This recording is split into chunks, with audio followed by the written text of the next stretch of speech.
ಇಡೀ ವಿಶ್ವವೇ ಮೆಚ್ಚಿರುವಂತ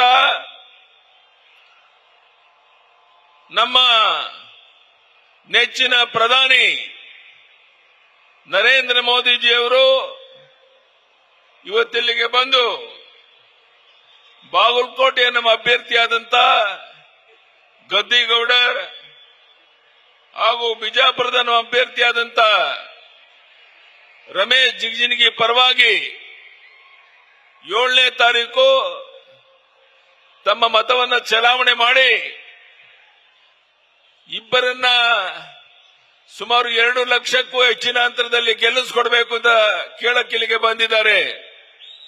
ಯಡಿಯೂರಪ್ಪನವರೇ, ಗದ್ದಿಗೌಡ ರಮೇಶ್ ಜಿಗಜಿಣಗಿ ಅವರನ್ನ 2 ಲಕ್ಷಕ್ಕೂ ಹೆಚ್ಚಿನ ಅಂತರದಲ್ಲಿ ಗೆಲ್ಲಿಸ್ತೇವೆ ಅನ್ನೋರೆಲ್ಲ ಕೈ ಎತ್ತಿ ನೋಡೋಣ ಒಂದ್ಸಾರಿ. ಬಂಧುಗಳೇ, ತಮಗೆಲ್ಲ ಗೊತ್ತಿದೆ, ಚುನಾವಣೆ 7ನೇ ತಾರೀಕು ನಡೀತಾ ಇದೆ.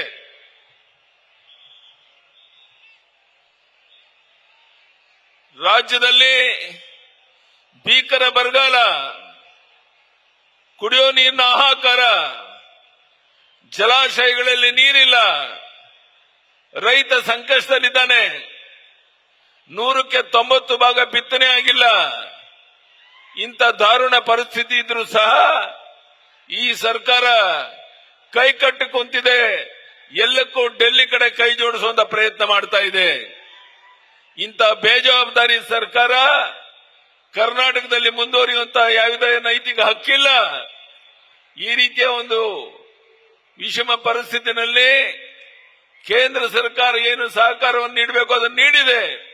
ಆದರೂ ಸಹ ದುರುದ್ದೇಶದಿಂದ ನಿನ್ನೆ ಸತ್ಯಾಗ್ರಹ ಮಾಡೋದ್ರ ಮೂಲಕ ತಮ್ಮ ಕೀಳು ಮಟ್ಟದ ವರ್ತನೆಯನ್ನು ಕಾಂಗ್ರೆಸ್ನವರು ತೋರಿಸಿದ್ದಾರೆ. ಇದನ್ನ ಸಹಿಸಕ್ಕೆ ಸಾಧ್ಯ ಇಲ್ಲ. ನಾನು ನಿಮ್ಮಲ್ಲಿ ಕೈ ಜೋಡಿಸಿ ಪ್ರಾರ್ಥನೆ ಮಾಡ್ತೇನೆ. ತಾವೆಲ್ಲ ಪ್ರಧಾನಿ ನರೇಂದ್ರ ಮೋದಿಯವರ ಮಾತನ್ನ ಕೇಳಕ್ಕೆ ಕಾತುರದಿಂದ ಕುಂತಿದ್ದೀರಾ. ರಾಜ್ಯದಲ್ಲಿ ಕಾನೂನು ಸುವ್ಯವಸ್ಥೆ ಸಂಪೂರ್ಣ ಹದಗೆಟ್ಟಿದೆ. ಈಗಾಗಲೇ 14 ಲೋಕಸಭಾ ಕ್ಷೇತ್ರದ ಚುನಾವಣೆ ಮುಗಿದಿದೆ. 7ನೇ ತಾರೀಕು ಉಳಿದ 14 ಲೋಕಸಭಾ ಕ್ಷೇತ್ರದ ಚುನಾವಣೆ ನಡೆಯೋದಿದೆ. ನಾನು ಹೇಳ್ಬೋದಾ ಮೋದಿ ಅವರಿಗೆ 28ಕ್ಕೆ 28 ಲೋಕಸಭಾ ಕ್ಷೇತ್ರ ಗೆಲ್ಲಿಸ್ಕೊಡ್ತೇವೆ ಅಂತ ಹೇಳ್ಬೋದು ಅನ್ನೋದೆಲ್ಲ ಕೈ ಎತ್ತಿ ನೋಡೋಣ ಒಂದ್ಸರಿ. ಆ ರೀತಿ ನೀವು ಮಾಡೋದ್ರಿಂದ ಪ್ರಧಾನಿ ನರೇಂದ್ರ ಮೋದಿ ಅವರ ಕೈಯನ್ನು ಬಲಪಡಿಸಂತಾಗುತ್ತೆ. ಇಡೀ ರಾಜ್ಯದಲ್ಲಿ ಎಲ್ಲಿ ಹೋದರೂ ಬಿಜೆಪಿಯ ಗಾಳಿ, ಮೋದಿಜಿಯವರ ಗಾಳಿ ಬೀರ್ತಾ ಇರೋದನ್ನ ನೀವೆಲ್ಲ ನೋಡ್ತಾ ಇದ್ದೀರಾ.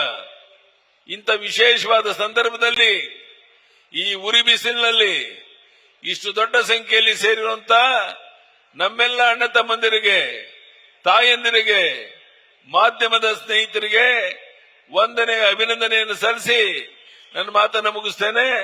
ಧನ್ಯವಾದಗಳು. ಭಾರತ್ ಮಾತಾ ಕಿ ಜೈ ಶ್ರೀರಾಮ್.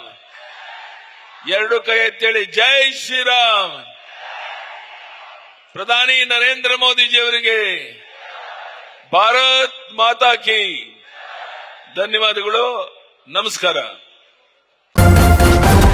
ನ್ಯೂಸ್ ಫಸ್ಟ್, ನಿರ್ಭೀತಿಯಿಂದ ನಿಮ್ಮ ಪರವಾಗಿ.